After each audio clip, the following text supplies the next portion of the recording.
I really like to give speeches. Less so spontaneous raise your glass speeches, but rather well-prepared speeches, ideally accompanied by a well-prepared presentation. Whenever there is a group project at university or a presentation required for the startup I co-founded, somebody needs to give that presentation. And usually that guy is me.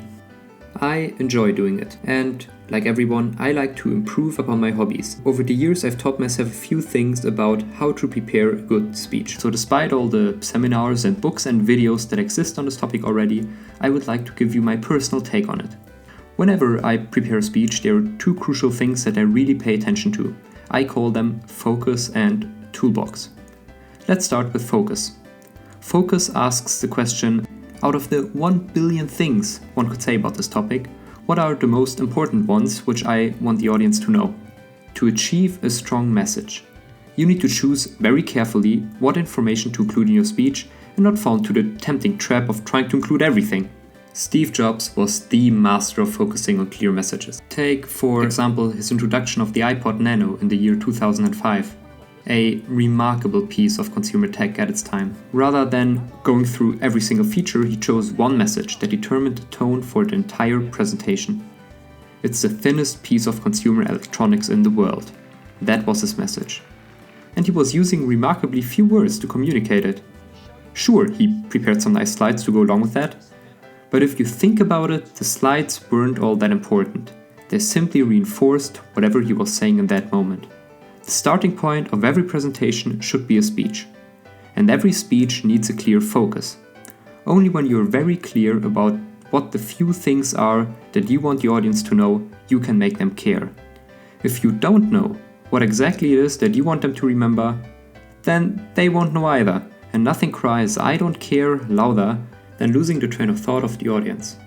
The moment I've set a tight focus for my speech, I automatically find myself talking with much better intonation and ultimately see the audience paying attention. The most recent speech I gave was at an event of the International Academic Salon, a club which organizes debating events all around the world and was, who would have thought, founded by an IE alumni. The topic I chose to talk about was the automated economy. What is the automated economy, you might ask? It is a concept that envisions a future in which most labor is replaced by bots, and much of society will, in my opinion, live off a healthy, universal basic income, as well as something called micropayments.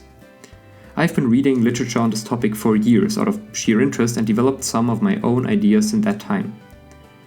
The things I would have loved to include in my speech were the AI tech behind automated factories, social systems, new political structures, all things that didn't make it into my speech. Instead, I focused on mass unemployment, which is a challenging side effect of an all-automated economy. This not only helped me stick to the time frame of around 20 minutes and people's attention span of, well, let's say potentially less than that, but it also helped me to make the audience care about what I had to say. Unemployment is a concept that everybody knows. It is something that you can get everyone on board with. With that foundation as my focus, I had the opportunity to either make my speech incredibly interesting for the audience or fail horribly at trying. Which brings us to the second point, the toolbox. A box full of elements which I always make sure to weave into my speech every now and then. These include quotes and facts that help underpin my credibility, real-world examples which help to make something abstract more concrete, and little jokes to lighten up the mood and keep the audience's attention. For example, coming back to my speech about the automated economy, I pointed out historical records that show how, under the reign of Henry VIII, around 72,000 unemployed people were executed. I then jokingly remarked that it was unlucky for them, because just 4 centuries later they would have gotten away with unemployment benefits instead. It's important to note that every funny remark I ever make in my speech is always tied to some factual piece of information, so that in case the joke part of it isn't received as I hoped, the audience can always read the informative part instead.